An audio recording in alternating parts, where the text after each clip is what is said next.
Hello നമസ്കാരം friends, ഞാനിപ്പോൾ ഈ സെഷനിൽ വന്നിരിക്കുന്നത് ഇന്ന് ഹൈറിച്ച് ഓൺലൈൻ ഷോപ്പിയുടെ കേസ് ബഹുമാനപ്പെട്ട തൃശ്ശൂർ സെഷൻസ് കോർട്ടിലുണ്ടായിരുന്നു.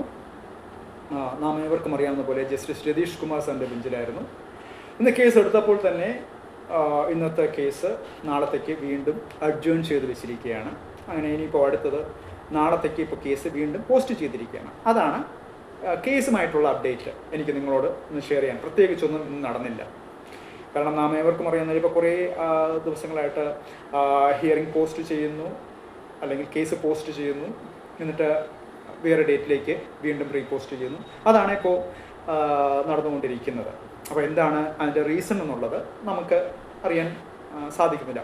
അപ്പോൾ ഞാനിപ്പോൾ ഈ സെഷനിൽ വന്നിരിക്കുന്നത് ഇതിൻ്റെ നിയമത്തിൽ എന്തൊക്കെയാണ് ഈ അഡ്ജേൺമെൻറ്റിനെ കുറിച്ച്, എത്ര നാൾ വരെ ബഹുമാനപ്പെട്ട ജസ്റ്റിസിന് ഓർഡർ പ്രൊനൗൺസ് ചെയ്യുന്ന അല്ലെങ്കിൽ ജഡ്ജ്മെൻറ്റ് പ്രൊനൗൺസ് ചെയ്യാൻ വേണ്ടി റിസർവ് ചെയ്ത് വയ്ക്കാം. അപ്പോൾ ആ ഒരു കാര്യങ്ങളെയൊക്കെ കുറിച്ചുള്ള ഒരു അപ്ഡേറ്റ് നിങ്ങളുമായിട്ടൊന്ന് ഷെയർ ചെയ്യുന്നതിന് വേണ്ടിയാണ് ഞാനിപ്പോൾ ഈ സെഷനിൽ വന്നിരിക്കുന്നത്. ഇതിൽ ഏറ്റവും സുപ്രധാനമായിട്ടുള്ള ഒരു കാര്യമെന്ന് പറഞ്ഞാൽ Anil Rai versus state of Bihar.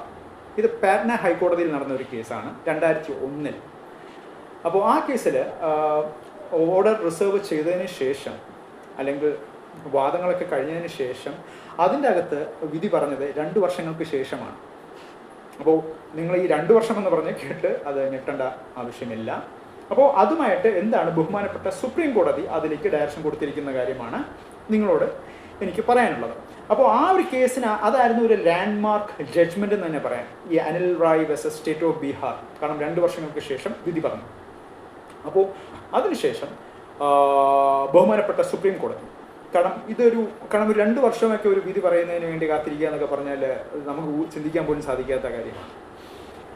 അപ്പോൾ ബഹുമാനപ്പെട്ട സുപ്രീം കോടതി അതിലേക്ക് പറഞ്ഞ ഡയറക്ഷൻ എന്ന് പറഞ്ഞാൽ, ഒരു കേസ് വാദങ്ങളെല്ലാം കഴിഞ്ഞു, ഇപ്പോൾ ജസ്റ്റിസ് വിധി പറയുന്നതിന് വേണ്ടി റിസർവ് ചെയ്ത് വെച്ച്, അതാണ് അതിൻ്റെ ടെക്നിക്കൽ ടേം, റിസർവ് ചെയ്ത് വെച്ചിരിക്കുകയെന്ന് വിചാരിക്കുക. ഓക്കെ, വിധി പറയുന്നതിന് വേണ്ടി.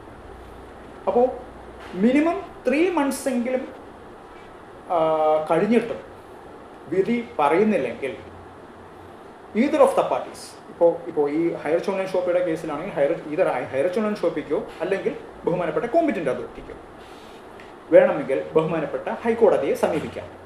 കാരണം ഇങ്ങനെ വൈകിപ്പോകുന്നു, വിധി പറയുന്നത് വൈകിപ്പോകുന്നു. സോ നമുക്ക് വേണമെങ്കിൽ ബഹുമാനപ്പെട്ട ഹൈക്കോടതി ഒരു പ്രെയർ കൊടുക്കാം ഫോർ ആൻ ഏർലി ജഡ്ജ്മെൻറ്റ്. അപ്പോൾ അതിൽ പറഞ്ഞിരിക്കുന്ന സുപ്രീം കോർട്ട് കൊടുത്തിരിക്കുന്ന ഡയറക്ഷൻ എന്ന് പറഞ്ഞാൽ 3 months കഴിഞ്ഞതിന് ശേഷവും വിധി പറയുന്നില്ലെങ്കിൽ ബഹുമാനപ്പെട്ട ഹൈക്കോടതിയെ സമീപിക്കാം. കാരണം ഇതിനെല്ലാം സുപ്രധാനമായി വന്നിരിക്കുന്നതെന്ന് പറഞ്ഞാൽ Anil Rai versus state of ബീഹാറിലെ ആ കേസാണ്. അത് പാറ്റ്ന ഹൈക്കോടതിയാണ് ആ കേസിൽ അതിൻ്റെ അകത്ത് അത്രയും ഡിലേ ഉണ്ടാക്കിയത്. 2 വർഷം വരെ നീണ്ടുപോയി വിധി പറയുന്നതിന് വേണ്ടി. പല റീസൺസ് ആയിരിക്കും. കാരണം ഇപ്പോൾ ബഹുമാനപ്പെട്ട കോടതികളിൽ ഒരു കേസ് മാത്രമല്ലല്ലോ, പല കേസുകളില്ലേ. അപ്പോൾ എന്തൊക്കെയോ റീസൺസ് കൊണ്ട് നീണ്ടുപോയി. അപ്പോൾ എന്തായാലും ബഹുമാനപ്പെട്ട സുപ്രീം കോടതിയുടെ ഇടപെടൽ മൂലം അതിനുശേഷം ഒരു കേസ് റിസർവ് ചെയ്ത് കഴിഞ്ഞാൽ മാക്സിമം 3 monthsനുള്ളിൽ വിധി പറഞ്ഞില്ലെങ്കിൽ വേണമെങ്കിൽ either of the parties, Highrich online ഷോപ്പിക്കോ അല്ലെങ്കിൽ സർക്കാരിനോ അല്ലെങ്കിൽ കോമ്പറ്റൻ്റ് അതോറിറ്റിക്കോ വേണമെങ്കിൽ ബഹുമാനപ്പെട്ട ഹൈക്കോടതിയെ സമീപിക്കാം. And they can give a petition or a prayer for an early judgment, ഇതൊന്ന് ഫാസ്റ്റ് ആക്കുന്നതിന് വേണ്ടി. അപ്പോൾ എന്തായാലും ഹൈറിച്ച് ഓൺലൈൻ ഷോപ്പിയെ സംബന്ധിച്ച് ഇപ്പോൾ ഈ ഒരു കേസിൽ എത്രയും പെട്ടെന്ന് തന്നെ വിധി വരട്ടെ എന്ന് തന്നെയാണ് എനിക്ക് ആശംസിക്കാനുള്ളത്. അപ്പോൾ എന്തായാലും നാളെ ഇപ്പോൾ തൃശ്ശൂർ സെഷൻസ് കോർട്ടിൽ വീണ്ടും അത് കേസ് പോസ്റ്റ് ചെയ്തിരിക്കുകയാണ്. അപ്പോൾ ലെറ്റ്സ് സീ. അപ്പോൾ ഹൈറിച്ചിൽ അസോസിയേറ്റ് ചെയ്തിരിക്കുന്ന മെമ്പേഴ്സിനോട് ഈ ഒരു അപ്ഡേറ്റ് ഒന്ന് ഷെയർ ചെയ്യുന്നതിന് വേണ്ടിയാണ് വന്നത്. കാരണം ഇതിൻ്റെ അത് വേറൊരു കാര്യം കൂടെയുണ്ട്. നമ്മുടെ ഈ കോഡ് ഓഫ് ഇപ്പം നമ്മുടെ നിയമങ്ങളെല്ലാം കൺട്രോൾ ചെയ്യുന്നതിൽ ഒരു പ്രധാനപ്പെട്ട 2 കോഡുകളാണ്. ഒന്ന് കോഡ് ഓഫ് ക്രിമിനൽ പ്രൊസീജിയറും അതുപോലെ കോഡ് ഓഫ് സിവിൽ പ്രൊസീജിയർ. ഈ കോഡ് ഓഫ് ക്രിമിനൽ പ്രൊസീജിയറിലായിക്കോട്ടെ അല്ലെങ്കിൽ കോഡ് ഓഫ് സിവിൽ പ്രൊസീജിയറിലായിക്കോട്ടെ, ഇതിലൊന്നും ഒരു ജഡ്ജ്മെൻറ്റ് പറയുന്നതിന് വേണ്ടി എത്ര കാലതാമസം, അങ്ങനെ ഒരു നിയമപുസ്തകങ്ങളിൽ അങ്ങനെ ഒരു ടൈം ഫ്രെയിം ഒന്നും വെച്ചിട്ടില്ല. അതുകൊണ്ട് തന്നെയാണ് ബഹുമാനപ്പെട്ട സുപ്രീം കോടതി തന്നെ അതിലേക്ക് ഒരു ഡയറക്ഷൻ കൊണ്ടുവന്നിരിക്കുന്നത്. 3 മാസം കഴിഞ്ഞതിന് ശേഷവും വിധി പറയുന്നില്ലെങ്കിൽ ബഹുമാനപ്പെട്ട അതാത് സംസ്ഥാനത്തിലെ ഹൈക്കോടതികളെ സമീപിക്കാം for an early judgement. Okay, അപ്പം എല്ലാം ക്ലിയർ ആണെന്ന് വിശ്വസിക്കുന്നു.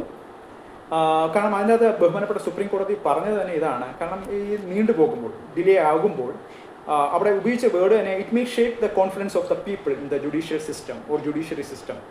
കാരണം ജുഡീഷ്യറി സിസ്റ്റത്തിലുള്ള വിശ്വാസ്യത സാധാരണ ജനതയ്ക്ക് അല്ലെങ്കിൽ പബ്ലിക്കിന് അത് വളരെയധികം ഒരു വിജ്ഞാസ ഉണ്ടാക്കുന്നൊരു കാര്യമാണ്. അപ്പോൾ അതൊരു വലിയൊരു ചോദ്യം റേസ് ചെയ്യുന്ന ഒരു കാര്യമാണ്. സോ അത്രയും ഡിലേ ഉണ്ടാകാൻ വേണ്ടി പാടില്ല. സോ 3 monthsനുള്ളിൽ വിധി പറഞ്ഞില്ലെങ്കിൽ അതാത് ഹൈക്കോടതികളെ സമീപിക്കാം.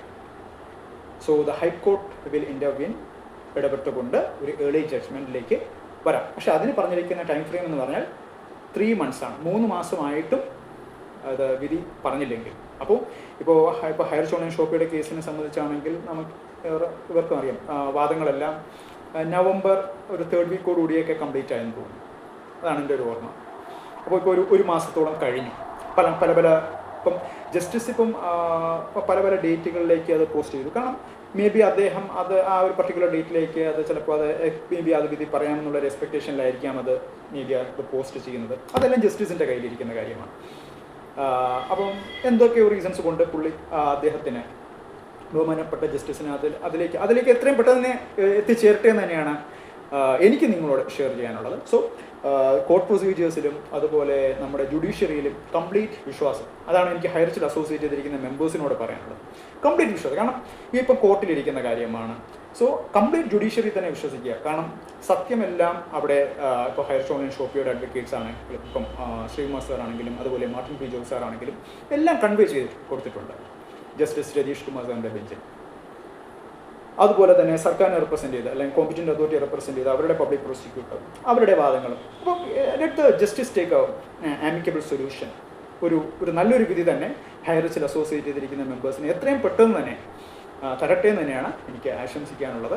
സോ ഈ ഒരു അപ്ഡേറ്റ് തരുന്നതിന് വേണ്ടിയാണ്, ഈ ഒരു അപ്ഡേറ്റും അതുപോലെ ഈ ഒരു കാര്യവും എന്തുകൊണ്ടാണ് ഇത്രയധികം ഡിലേ ആയി പോകുന്നത്, ആ ഒരു അവയർനെസ്സും കൂടെ തരുന്നതിന് വേണ്ടിയാണ് ഞാൻ ഈ വീഡിയോ സെഷനിൽ വന്നത്. സോ എല്ലാം ക്ലിയർ ആണെന്ന് വിശ്വസിക്കുന്നു. So thank you very much. Take care. By.